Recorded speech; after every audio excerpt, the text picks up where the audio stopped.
those of you traveling north or south between Quito, Ecuador, and the border between Tulcan, Ecuador, and Ipiales, Colombia, I have to give you a warning.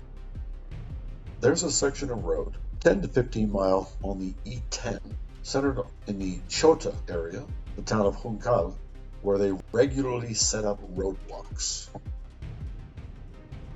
Juncal is located about halfway between Tulcan on the border with Colombia and Quito, Ecuador.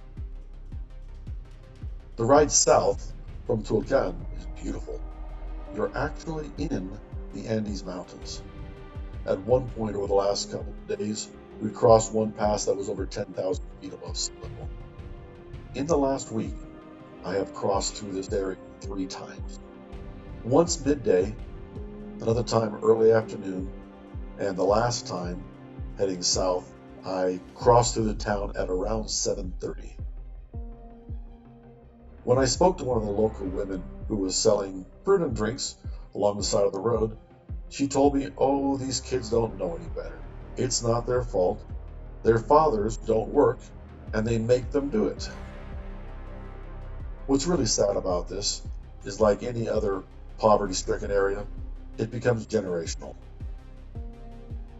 According to the woman, the fathers did this, and now they're forcing their own kids to do it.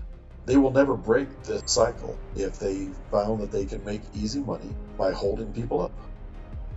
What concerns me most about this is the safety factor for everyone involved. If you're riding solo through this area, the normal way of dealing with it is to stop, put your motorcycle in neutral, get into your pockets, and give them money. Well, this leaves you very exposed. I tried to find information about this on the internet, but couldn't see anything. Apparently it's a very impoverished area, and they've just discovered a very simple way to make money. I don't know if people are being kidnapped, held for ransom, if they're being robbed. I have no idea. This is a major concern in South America.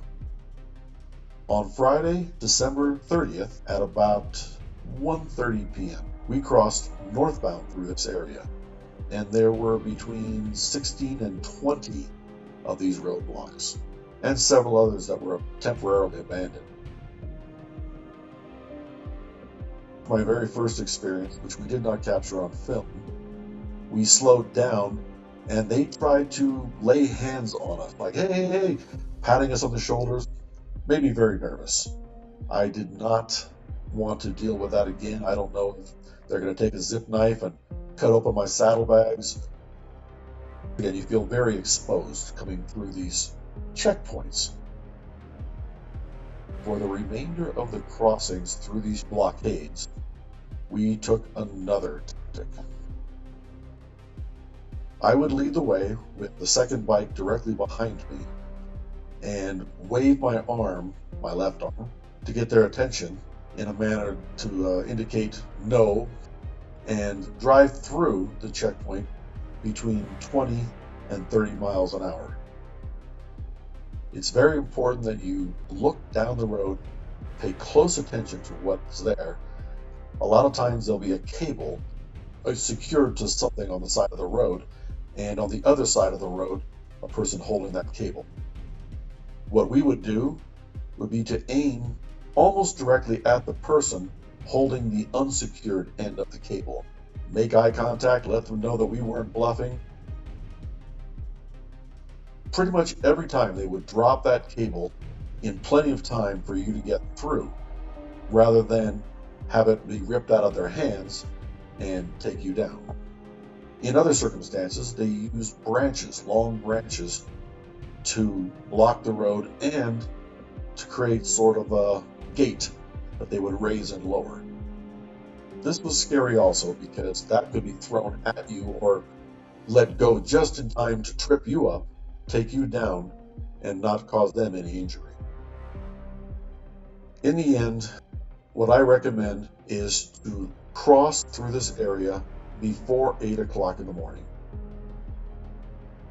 On my last trip headed south to Quito, I finished crossing through this whole area just before 8 o'clock in the morning.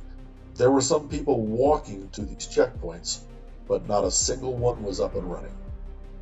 Whether the police are complicit with this or just frustrated that they can't keep up with it, we only saw one occasion where the police were clearing one of the abandoned blockades.